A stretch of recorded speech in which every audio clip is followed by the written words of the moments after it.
لیکن ظلم اس پر یہ ہے کہ مخالفین اور معاندین احمدیت آپ علیہ السلام کی وفات کے بارے میں طرح طرح کی لغو اور جھوٹی باتوں کو مشہور کرتے ہیں. آپ سے ہم یہاں پہ یہ پوچھنا چاہتے ہیں کہ اس زمانے کے آخری امام حضرت اقدس مسیح موعود علیہ الصلوۃ والسلام کی وفات کہاں اور کن حالات میں ہوئی؟ صاحب، یہ آپ نے بالکل صحیح فرمایا کہ یہ ایک بڑا ہی اہم سوال ہے جس کو بہت بڑھا چڑھا کر ہمارے غیر احمدی احباب بہت ہی غلیظ اور رقیق قسم کے الفاظ استعمال کرتے ہوئے بیان کرتے ہیں، اور بلا وجہ ایک ایسی بات بیان کرتے ہیں جو سراسر ظلم اور ناانصافی ہے. اس سوال کے بنیادی طور پر دو حصے ہیں. ایک تو یہ کہا جاتا ہے کہ آپ کی وفات کس جگہ پر ہوئی. یہ لوگ جو الزام لگانے والے ہیں، اعتراض کرنے والے ہیں، ہر قسم کی شرافت کی بات کو چھوڑتے ہوئے اپنی طرف سے بنا کر بیان کرتے ہیں کہ ان کی وفات نعوذ باللہ بیت الخلاء میں ہوئی. اب سوال یہ ہے کہ اس اعتراض کا اور اس الزام کا اور اس بہتان کا کیا ان کے پاس کوئی جواب ہے؟ کیا اس کے پاس کوئی ثبوت ہے؟ کیا کوئی گواہ ہے جو یہ کہہ سکے کہ واقعی ایسی بات ہوئی ہے؟ حقیقت یہ ہے کہ ہم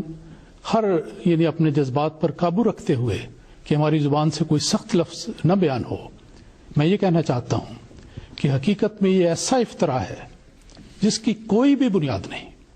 ایک ایسا الزام ہے جس کا دنیا میں کوئی بھی عینی شاہد اور گواہ نہیں ہو سکتا. کوئی نہیں کہہ سکتا اور کبھی نہیں کہہ سکے گا کہ یہ بات امر واقع ہے. حقیقت یہ ہے کہ حضرت مسیح پاک علیہ الصلوۃ والسلام کی وصال کے موقع پر جو عینی گواہ تھے، آپ کے خاندان کے افراد اور آپ پر جانثار کرنے والے اپنے صحابہ کرام، ان سب کی متفقہ یہ شہادت ہے کہ حضرت مسیح موعود علیہ الصلوۃ والسلام کا وصال اپنے بستر پر ہوا. اور اس کے علاوہ کوئی بھی بات جو کہے گا حقیقت میں کلیتاً غلط بیانی ہے. تو اس سے زیادہ کوئی الفاظ میں سخت نہیں کہنا چاہتا، کیونکہ اگر دوسروں کو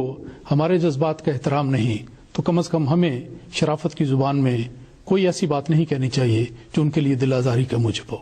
لیکن یہ یاد رکھنا چاہیے کہ جو لوگ پہلے کچھ وقتوں میں اس قسم کی بدزبانیاں کرتے رہے ہیں اور یہ الزام لگاتے رہے ہیں، وہ اللہ تعالیٰ کی پکڑ سے محفوظ نہیں رہے، اور اللہ تعالیٰ کی پکڑ نے ان لوگوں کو پکڑا اور اسی قسم کی سزا ان کو دی گئی جس قسم کی سزا انہوں نے یہاں پر منسوب کرنے کی کوشش کی. تو آئندہ کے لیے بھی لوگوں کے لیے سبق ہے کہ غلط بات تو اللہ تعالیٰ کو پسندیدہ نہیں. جھوٹ سب سے زیادہ ذلیل گند ہے جو کبھی انسان کوئی کھا سکتا ہے. اس لیے اس قسم کی بات سے اجتناب کرنا چاہیے جو کلیتاً بے بنیاد اور سراسر بہتان پر مبنی ہے. یہ تو اس کا پہلا حصہ ہے. حضرت مسیح موعود علیہ السلام کے بارے میں جیسا آپ نے فرمایا بالکل ٹھیک کہ زندگی کے آخری لمحے تک آپ خدمت دین میں مصروف رہے. آپ نے آخری کتاب پیغام صلح لکھی ہے، جو آخری کتاب تھی وہ اس عرصے میں آپ نے لکھی. پھر اس کے بعد وفات سے ایک دن پہلے بھی آپ نے لاہور کے روسا کے سامنے پیغام حق پہنچایا. آپ کی اس وقت تک مصروفیت رہی. اس انتہائی دن رات کی مصروفیت کے نتیجے میں جو لوگ صاحب تجربہ ہیں یا میڈیکل امور سے واقفیت رکھتے ہیں وہ جانتے ہیں کہ انسان کو اس کے سلسلے میں اس کے نتیجے میں انتہائی کمزوری ہو جاتی ہے، اور جب دماغی کام کیا جائے تو اس کا اثر بعض اوقات اسہال کی صورت میں ہوتا ہے. تو یہ کیفیت تھی انتہائی شدید دن رات محنت کرنے کے نتیجے میں کہ حضرت مسیح موعود علیہ الصلوۃ والسلام کو اسہال کی تکلیف تھی، جس کے نتیجے میں آپ کو بار بار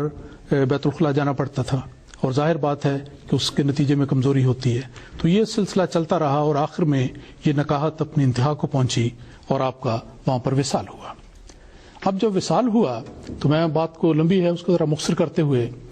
لاہور میں 26 مئی 1908 کو جب آپ کا وصال ہوا 10:30 بجے کا وقت تھا.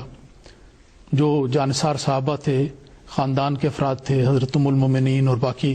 ان کی جو کیفیت تھی اس کا آپ اندازہ کر سکتے ہیں. لیکن اس وقت یہ کوشش کی گئی کہ فوری طور پر جنازے کو قادیان لے جایا جائے، اور اس کے لیے تیاری شروع کر دی گئی. جس وقت وصال ہوا اس کے چند لمحے کے بعد جب صحابہ کو ایک لحاظ سے ہوش آئی کہ اب ہم نے کیا کرنا ہے، تو فوری طور پر چند صحابہ جن میں شیخ رحمت اللہ صاحب اور بعض اور صحابہ شامل تھے، وہ ان ڈاکٹر صاحبان کی طرف گئے تاکہ ان سے ایک باقاعدہ سرٹیفکیٹ حاصل کیا جائے. تو ڈاکٹر سدرلینڈ جو گورنمنٹ میڈیکل کالج کے پرنسپل تھے اور حضور علیہ السلام کے اس وقت معالج تھے، انہوں نے باقاعدہ اس کے لیے ایک ڈیتھ سرٹیفکیٹ جاری کیا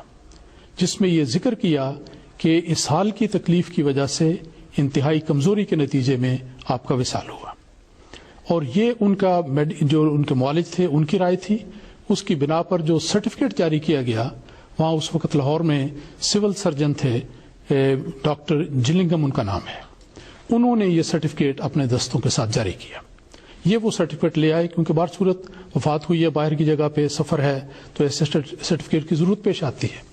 اب ایک طرف یہ کارروائی ہوئی اللہ تعالیٰ کے فضل سے، دوسری طرف یہ نظارہ بھی دنیا نے دیکھا کہ جہاں پر شرفاء نے حضرت مسیح موعود علیہ الصلوۃ والسلام کی وفات پر باوجود اختلافات کے اپنے شدید افسوس کا اور تعزیت کا اظہار کیا، وہاں پر بعض ایسے اوباش لوگ بھی تھے جنہوں نے اس موقع پر بہت خوشی کا اظہار کیا، گویا نعرے لگائے، بغلیں بجائیں کہ دیکھیں جی یہ کام ہو گیا، اور بہت اپنے کہتے ہیں کہ اندرونی بغض کا اظہار کیا، اور ایک ایسا مظاہرہ کیا جو ہمیشہ میں سمجھتا ہوں کہ ایک بہت ہی برے نمونے کے طور پہ تاریخ عالم میں محفوظ رہے گا۔ بہر صورت یہ بات ہوئی، جنازہ جب تیار ہوا بعد دوپہر اسٹیشن پر لایا گیا۔ جب اسٹیشن پر لایا گیا تو وہاں پر ان لوگوں میں سے جو مخالفت کرنے والے تھے اور احتجاج کرنے والے تھے، ان میں سے کسی نے جا کے اسٹیشن ماسٹر کو یہ کہہ دیا کہ حضرت مرزا صاحب کی وفات تو ہیضے کے ساتھ ہوئی ہے، یہ ایک وبائی مرض ہے، اور ملکی قانون ہے کہ اگر وبائی مرض سے کوئی شخص فوت ہو جائے تو اس کا جنازہ ایک جگہ سے دوسری جگہ نہیں لے جا سکتے، ملکی قانون میں منع ہے۔ لیکن عجیب بات یہ ہے کہ انہوں نے الزام یہ لگا دیا، حالانکہ اس زمانے میں لاہور میں اس وبا کا کوئی نام و نشان نہیں، اور کوئی شخص بھی لاہور میں اس وبا سے فوت نہیں ہوا، لیکن بہر صورت انہوں نے ایک بات بنا لی تاکہ اس میں کوئی روک پیدا ہو جائے، اور نتیجہ یہ ہوا کہ اسٹیشن ماسٹر نے اگرچہ بوگی بک کی گئی، جنازہ رکھنے کے لیے سب کچھ ہوا، اس نے اس کو آگے اس کی منظوری دینے سے انکار کر دیا۔ اس نے کہا کہ مجھے تو یہ اطلاع ملی ہے۔ اب یہ ہے اللہ تعالیٰ کے کام کہ جو ہی جب ان لوگوں کی طرف سے اعتراض ہوا تو شیخ رحمۃ اللہ صاحب اور باقی صحابہ جو موجود تھے انہوں نے فوراً وہ سرٹیفکیٹ اسٹیشن ماسٹر کے سامنے پیش کیا کہ دیکھیں کہ یہ وفات ہے، اس میں ہرگز ہیضے کا ذکر نہیں، کسی وبائی مرض کا ذکر نہیں، بلکہ یہ ذکر ہے کہ انتہائی کمزوری کی وجہ سے جو اس حال کے نتیجے میں تھی آپ کا وصال ہوا، اور یہ ایک عام مرض ہے جس پر کوئی قدغن نہیں لگائی جا سکتی۔ چنانچہ اسٹیشن ماسٹر نے دیکھا اور فوری طور پر اس نے بوگی کی بکنگ کر دی اور جنازہ وہاں سے روانہ ہوا اور چلا گیا۔ اب یہ ہے ساری صورتحال جس پر یہ دو اعتراض کیے گئے، جس کا ایک کا میں پہلے جواب دے چکا ہوں، دوسرے کا خلاصتاً جواب یہ ہے کہ اگر وہ یہ کہیں کہ وبائی مرض سے ہیضے سے آپ کی وفات ہوئی اور یہ ان کے لیے موجب اعتراض ہے کہ آپ نے اس سے پہلے اسی قسم کا بیان لکھا تھا کہ اگر کوئی جھوٹا ہو تو اس قسم کی بیماری سے اس کی وفات ہو، یہ بات قطعاً ثابت نہیں، اور وہ میڈیکل سرٹیفکیٹ جو اس موقع پر حاصل کیا گیا، جو جماعت کے ریکارڈ میں موجود ہوتا ہے اور اسی کا حوالہ دیا گیا اور اسٹیشن ماسٹر کو دکھایا گیا، وہ اس بات کا ثبوت ہے کہ آپ کی وفات ہرگز اس وبائی مرض سے نہیں ہوئی، اور پھر اس کے بعد آپ کا جنازہ باقاعدہ ریلوے کے قوانین کے مطابق بک ہو کر لاہور سے امرتسر سے بٹالے تک ٹرین میں گیا۔ یہ واقعہ اپنی ذات میں ثابت کرتا ہے کہ یہ مخالفانہ الزام ہے جس کی ہرگز کوئی حقیقت اور کوئی بنیاد نہیں۔ جی بالکل ٹھیک ہے امام صاحب۔ محمد محمد محمد رسول اللہ